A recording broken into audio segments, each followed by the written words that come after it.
নমস্কার সকলকে। ভগবানের অশেষ কৃপায় সকলের কাছে প্রার্থনা করতেছি যে 29/9/2024 রোজ রবিবার সকালে আমরা শ্রী গোপীনাথ ব্রহ্মচারী গুরু মহারাজের কাছ থেকে আমি আর আমার সহধর্মিনী শিক্ষা মন্ত্রে মন্ত্রিত হব।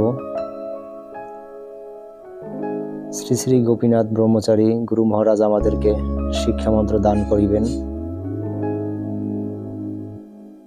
তাই আমার এই ফেসবুক পেজের সকল শুভাকাঙ্ক্ষীর কাছে আমি প্রার্থনা জানাচ্ছি 29/9/2024 রোজ রবিবার দুপুরে আমার বাড়ি, আমার গৃহে সকলের পদধূলি কামনা করছি। তো আমি আবারও বলছি, রোজ রবিবার 29/9/2024 দুপুরে আমার ফেসবুক ফ্রেন্ড এবং আমার শুভাকাঙ্ক্ষী, আমাকে যারা চেনেন সকলের কাছে আমার বিনীত অনুরোধ, সবাই আমার গৃহে আমন্ত্রিত থাকিবেন। নমস্কার সবাইকে, ধন্যবাদ।